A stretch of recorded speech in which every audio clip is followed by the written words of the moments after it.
नमस्कार, आप देख रहे हैं न्यूज ट्रांसपोर्ट विशेष। मैं हूं वंशी आपके साथ। पाबंदियों पर ढील देने को राजी हुई सुप्रीम कोर्ट। पॉल्यूशन बढ़ा तो सख्ती बढ़ा दें। सभी मजदूरों को 8,000 के हिसाब से हर्जाने की राशि दें। दिल्ली प्रदूषण को लेकर आज सुप्रीम कोर्ट में सुनवाई हुई।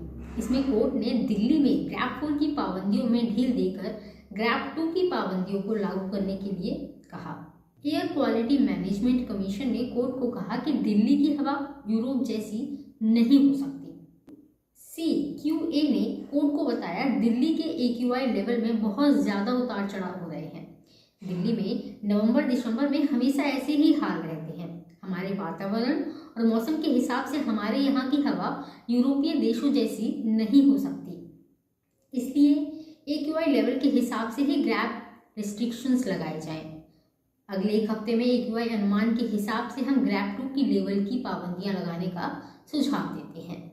CQM की बातों पर कोर्ट अमिकस पराजिता सिंह ने कहा कि हम नहीं मानते कि दिल्ली में प्रदूषण के हालात और नहीं सुधर सकते।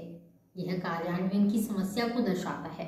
ग्रैब 4 की ग्राउंड लेवल रियलिटी चेक करनी होगी। कई चीजें सिर्फ कागजों पर हैं। दिल्ली में अभी भी कचरे को खुले में जलाया जा रहा है। हम ग्रैब 4 से बाहर आ सकते हैं, लेकिन कमीशन को इसमें सहयोग करना होगा और योजनाओं का क्रियान्वयन सही तरीके से करना होगा। कोर्ट ने कहा कि अभी और मॉनिटरिंग की जरूरत है और इसीलिए हम कमीशन को ग्रैब 4 की जगह ग्रैब 2 लागू करने की इजाजत देते हैं और सलाह देते हैं कि बेहतर होगा कमीशन ग्रैब 3 की भी कुछ जरूरी पाबंदियों को अभी लगाए रखे। कोर्ट ने साथ ही कहा अगर AQI 350 के पार जाता है तो तुरंत ग्रैब 3 की पाबंदियां लगाई जाएं। ऐसे ही 400 पार जाने पर ग्रैब 4 की पाबंदियां फिर से लगाई जाएं। सुप्रीम कोर्ट ने ग्रैब 4 की पाबंदियां लागू रहने के दौरान मजदूरों को दिए गए हर्जाने को लेकर 4 राज्यों से जानकारी ली, जिस पर दिल्ली सरकार की तरफ से सीनियर एडवोकेट शादान फरासत ने कहा कि हमने 90,000 मजदूरों को 2,000 का भुगतान किया है। इस पर कोर्ट ने कहा कि 90,000 मजदूर 8,000 रुपये के हकदार हैं।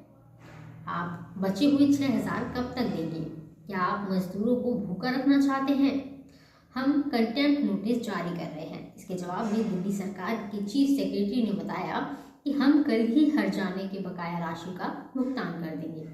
जस्टिस ओका ने जानना चाहा कि क्या दिल्ली में सिर्फ 90,000 मजदूर हैं? इस पर दिल्ली के मुख्य सचिव ने बताया कि पोर्टल पर 90,693 पंजीकृत मजदूर हैं। इस पर जस्टिस ओका ने जानना चाहा कि जो मजदूर पोर्टल पर पंजीकृत नहीं हैं उन्हें ढूंढने के लिए सरकार क्या कोई कोशिश नहीं करेगी और ना ही कोई यह देखेगा कि उनका भुगतान हो रहा है या नहीं। क्या यही आपका अप्रोच है? तो बताएं, जो मजदूर पोर्टल पर रजिस्टर्ड नहीं हैं उनके लिए आपने क्या किया? इसके बाद जस्टिस ओका ने बाकी राज्यों से मुआवजे की डिटेल मांगी तो राजस्थान सरकार के वकील ने कोर्ट को बताया कि NCR रीजन में राजस्थान के 2 जिले हैं जिसमें 3,526 मजदूर हैं। इनमें से 2,062 मजदूरों का भुगतान हो गया है। टोटल अमाउंट 76,59,000 रुपये है। बचा हुआ भुगतान हम 1 से 2 दिन में कर देंगे और हमने और लेबर इंस्पेक्टर भी अपॉइंट किए हैं।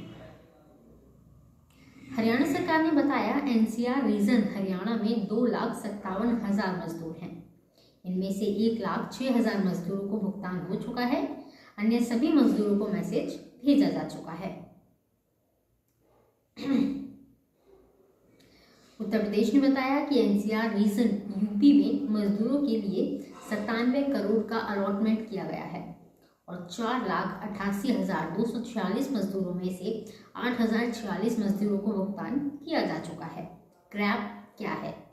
ग्रेडेड रिस्पॉन्स एक्शन प्लान को ग्रैब कहा जाता है। यह आपातकालीन प्रोटोकॉल का एक सेट है जो तब सक्रिय होता है जब प्रदूषण का स्तर खतरनाक मानकों तक पहुंच जाता है।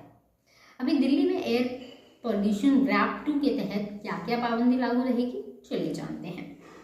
नंबर 1, होटल रेस्टोरेंट में लकड़ी कोयला जलाने पर रोक है। पेट्रोल डीजल की पुरानी गाड़ियों पर प्रतिबंध है। ज्यादा पॉल्यूशन फैलाने वाले उद्योग और फैक्ट्रियां भी बंद हैं। कोयले से चलने वाले थर्मल पावर प्लांट भी बंद हैं। कंस्ट्रक्शन से जुड़े ज्यादातर कामों पर रोक लगाई गई है। कोयले के इस्तेमाल और खुले में कूड़ा जलाने पर पाबंदी है। बच्चों की सेहत को देखते हुए स्कूल कॉलेज बंद किए जा सकते हैं। प्राइवेट व्हीकल की जगह पब्लिक व्हीकल से चलने की एडवाइजरी जारी की गई है। इस वीडियो में इतना ही। ट्रांसपोर्ट से जुड़ी तमाम खबरें जानने के लिए देखते रहिए न्यूज़ ट्रांसपोर्ट विशेष।